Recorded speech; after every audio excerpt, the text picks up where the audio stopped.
Naruto 20 साल पहले के कोनोहा में वापस आ गया था। पोस्ट होकेगे युग में ओत्सुत्सुकी क्लैन के बड़े आक्रमण से पूरा निंजा वर्ल्ड ढह गया था। सस्के ने बोरुतो की रक्षा करते हुए अपने प्राण त्याग दिए। कवाकी भी बच नहीं सका। मरने से पहले उसने पहले से डेकोकुतन में सील किए गए नारुतो को मुक्त कर दिया। कई वर्षों बाद बोरुतो ने जब नारुतो को देखा तो उसे लगा मानो निंजा दुनिया की आखिरी उम्मीद उसके सामने खड़ी है। उसने अपनी आखिरी चक्रा शक्ति का उपयोग करके रिनेगेन की निषिद्ध तकनीक चलाई, जिससे नारुतो की आत्मा को अतीत के किसी समय में भेज दिया गया। बोरुतो अंततः चक्र समाप्त होने से मर गया। जब नारुतो ने दोबारा आंखें खोली, वह खुद को एक अंधेरे जंगल में पाया। उसके हाथों में एक स्क्रॉल था। वह कोनोहा की स्क्रोल ऑफ सील्स थी। उसके सामने की खाली जगह में घायल पड़े इरुका शिक्षक और उस पर हमला करने जा रहे मिजुकी खड़े थे। नारुतो पूरी तरह से भ्रमित था, लेकिन दृश्य की सच्चाई ने उसे यकीन दिला दिया कि यह कोई सपना नहीं था। बोरुतो ने अपनी जान देकर उसे उस रात वापस भेजा था जब उसने स्क्रोल ऑफ सील्स चुराई थी। अपने बेटे बोरुतो को याद करते हुए नारुतो की आंखों से आंसू झरने लगे। इसी दौरान मिजुकी ने फूमा शुरिकेन लेकर इरुका पर वार किया। ठीक उसी पल नारुतो अचानक इरुका के सामने आ खड़ा हुआ। बाएं हाथ से मिजुकी का हाथ पकड़ा और दाएं हाथ से एक शक्तिशाली रसेंगान छोड़ा जो सीधे उसके सीने पर लगा। इरुका सामने के नीले चाक्रा बॉल को देखकर दंग रह गया। थर्ड होकागे हिरुजेन ने जब यह दृश्य अपने क्रिस्टल बॉल से देखा तो वह भी स्तब्ध रह गए। नारुतो को मिनाटो की रसेंगन तकनीक आती थी। मिजुकी दर्द और निराशा में चिल्लाते हुए दूर जा गिरा। सुबह की धूप नारुतो के चेहरे पर पड़ रही थी। इरुका उसकी पीठ की ओर देखते हुए सोच में डूब गया। दिन में वही लड़का जो कक्षा का सबसे कमजोर छात्र था, अब इतना भरोसेमंद योद्धा बन गया था। भले ही उसे पता नहीं था कि नारुतो के साथ क्या हुआ है, लेकिन उसे लगा कि शायद वह सच में होकागे बन सकता है, जैसे अपने पिछले जीवन में। उसने अपनी फोरहेड प्रोटेक्टर नारुतो को दी और कहा,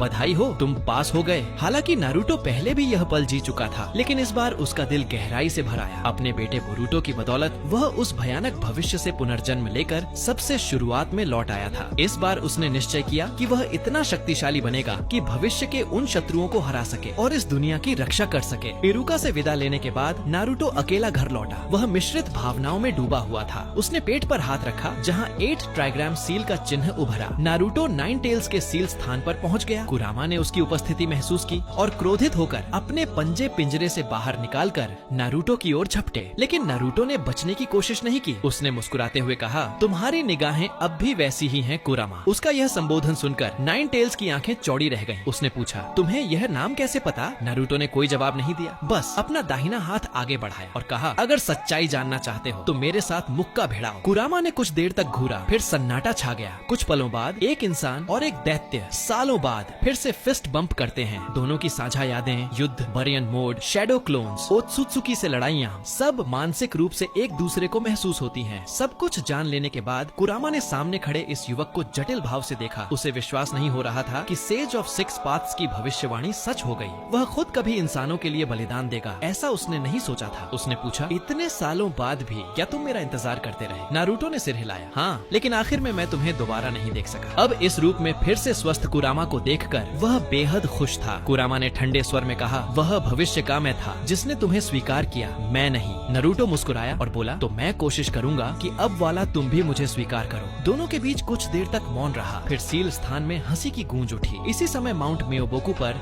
ग्रेट टोड सेज अचानक जाग गया। उसने शिमा को भेजा कि वह जिराया को बुलाए, उसे एक महत्वपूर्ण घोषणा करनी थी। पुनर्जन्म के बाद उसने सबसे पहले कुरामा से सुलह करने की कोशिश की। भविष्य की यादें देखने के बाद नारुतो और कुरामा के बीच एक बार फिर समझदारी बन गई। लेकिन इस समय वह 9 टेल्स की सील का लोहे का दरवाजा नहीं खोल पा रहा था, क्योंकि उस दरवाजे की चाबी अभी जिराया के पास थी। सामान्य समय रेखा के अनुसार अभी तक नारुतो की मुलाकात जिराया से हुई ही नहीं थी। उसने सेज मोड को सक्रिय करने की कोशिश की, लेकिन दरवाजे के आर पार रिसने वाला कुरामा चक्रा केवल आधे अधूरे स्पिरिट मोड के लिए पर्याप्त था। यह भविष्य के दुश्मनों के लिए तो बेअसर था, पर अभी के कोनोहा गांव के हालात में काफी था। ओत्सुत्सुकी क्लैन ज्यादातर तैजुत्सु पर निर्भर करती थी, इसलिए इस बार नारुतो ने ठान लिया कि वह अपने तैजुत्सु को और मजबूत करेगा। वह अब दोबारा बारियन मोड की वजह से कुरामा को खोना नहीं चाहता था। कुरामा ने उसकी बेचैनी महसूस की और कहा कि उसे इतनी जल्दी नहीं करनी चाहिए। कम से कम अब उन्हें उस कबीले की जानकारी पहले से है।